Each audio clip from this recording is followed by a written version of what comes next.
आत्मिक यात्रा कार्यक्रम में आपका स्वागत है। आइए हम पास्टर प्रेमाशीष सतमन द्वारा लिखित आज के भक्ति लेख पर चर्चा करें।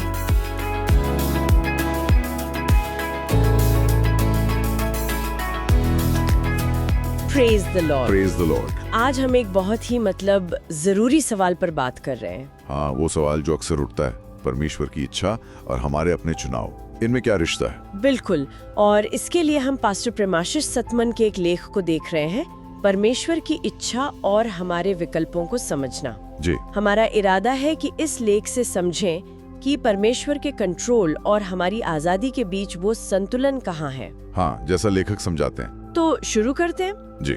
लेख की शुरुआत ही एक बड़े सवाल से होती है ना? हाँ भाई, कि अगर परमेश्वर सब कुछ कंट्रोल करते हैं तो फिर दुनिया में इतनी बुरी चीजें क्यों होती हैं? ये सवाल तो बहुत कॉमन है। सही में। और लेखक इसका जवाब देने के लिए एक अहम आयत का जिक्र करते हैं, भजन संहिता 115:16। अच्छा, क्या कहती है वो आयत? वो कहती है, स्वर्ग तो यहोवा का है परंतु पृथ्वी उसने मनुष्यों को दी है। यहाँ पर जो दिलचस्प बात है वो ये कि लेखक का तर्क है कि परमेश्वर ने जानबूझकर पृथ्वी का प्रबंधन, मतलब एक तरह से इसका कंट्रोल, इंसानों को सौंप दिया है।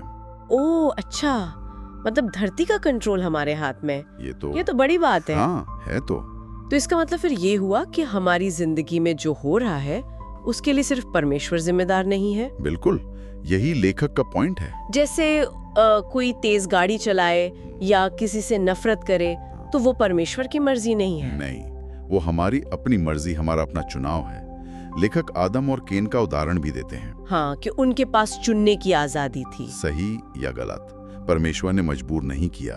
चुनाव उनका था, नतीजे भी उनके, और वही सिद्धांत आज भी लागू होता है। लेकिन फिर एक सवाल मन में आता है, अगर कंट्रोल हमारे हाथ में है तो क्या परमेश्वर को कोई मतलब नहीं? क्या उन्हें परवाह नहीं है हमारी? नहीं, बिल्कुल नहीं। लेखक इस बात को बहुत साफ करते हैं, परमेश्वर को बहुत परवाह है। अच्छा। वो यूहन्ना 10:10 का जिक्र करते हैं, जहाँ यीशु कहते हैं कि वो जीवन देने आए हैं, और वो भी बहुत आयत का जीवन। हाँ, ये तो बहुत अहम आयत है। तो जब यीशु बीमारों को चंगा कर रहे थे या तूफानों को शांत कर रहे थे, हाँ, वो असल में परमेश्वर की असली इच्छा दिखा रहे थे कि वो नाश नहीं बल्कि जीवन और संभाल चाहते हैं। वो शैतान के कामों का नाश कर रहे थे। अच्छा, तो वो परमेश्वर की इच्छा पूरी कर रहे थे, उसे पलट नहीं रहे थे। बिल्कुल, ये दिखाता है कि परमेश्वर कितने परवाह करते हैं। समझ गई। तो ये चुनने की आजादी का मतलब ये नहीं कि परमेश्वर ने हमें अकेला छोड़ दिया है। अच्छा, लेख में इंसानी जिम्मेदारी के बारे में और क्या है? क्योंकि अगर कंट्रोल हमारे पास है तो। हाँ, तो जिम्मेदारी भी हमारी हुई। बिल्कुल सही कहा। लेखक आगे बताते हैं कि परमेश्वर ने कलीसिया को, यानी चर्च को, एक खास काम दिया है। क्या काम? मत्ती 28:19-20 के अनुसार दुनिया भर में जाकर सुसमाचार यानी अच्छी खबर फैलाने का मतलब परमेश्वर हमारे जरिए काम करना चाहते हैं। और एक और जरूरी बात, वो कहते हैं कि परमेश्वर आपदाओं या मुश्किलों से लोगों को सजा नहीं देते। अच्छा, तो फिर बुरी चीजें क्यों होती हैं? लेखक के अनुसार क्योंकि ये दुनिया पाप की वजह से एक तरह से टूटी हुई है, सिद्ध नहीं है। एक टूटी हुई दुनिया। हाँ, लेकिन परमेश्वर का दिल हमेशा बहाली की तरफ है, चीजों को ठीक करना, जोड़ना, बेहतर बनाना। तो मतलब हमारे पास आजादी भी है और जिम्मेदारी भी है, सही चुनने की, परमेश्वर के साथ मिलकर चीजों को बेहतर बनाने की। हाँ बिल्कुल, और इसे बड़े पैमाने पर देखें तो लेखक व्यवस्था विवरण 30:19 का हवाला देते हैं। उसमें क्या है? वहाँ परमेश्वर कहते हैं, मैंने तुम्हारे सामने जीवन और मृत्यु, आशीष और श्राप दोनों रखे हैं, इसलिए जीवन ही को चुन ले। ये कितना साफ है। हाँ, ये तो बहुत सीधा है। चुनाव हमारे हाथ में है, उजाले का या अंधेरे का, जिंदगी का या मौत का। लेखक का कहना है कि पृथ्वी आज स्वर्ग जैसी इसलिए नहीं दिखती क्योंकि इसका जिम्मा हमें सौंपा गया है। ये सोचने वाली बात है कि दुनिया कैसी दिखती है, ये काफी हद तक हमारे चुनावों पर निर्भर करता है। जी।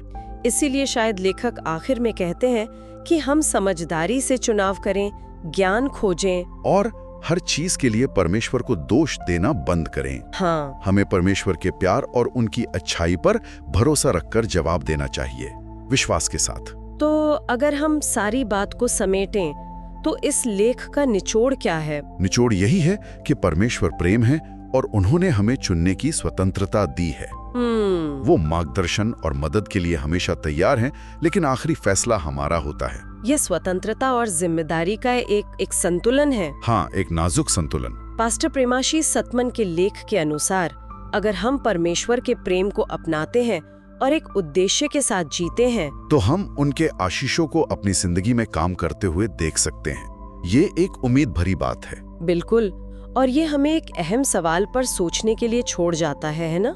हाँ, वो सवाल ये है कि अगर वाकई कंट्रोल का एक बड़ा हिस्सा हमारे हाथों में है तो हम अकेले और मिलकर इस जिम्मेदारी का इस्तेमाल इस दुनिया को बेहतर बनाने के लिए कैसे कर सकते हैं? इस पर सोचना वाकई जरूरी है। आज आत्मिक यात्रा कार्यक्रम को सुनने के लिए धन्यवाद, जहां हम हर दिन परमेश्वर के वचन पर चर्चा करते हैं। अगर आज का कार्यक्रम आपके लिए आशीषकारी रहा हो तो इसे अपने परिवार और मित्रों के व्हाट्सएप ग्रुप में जरूर साझा करें। कल फिर मिलेंगे। धन्यवाद।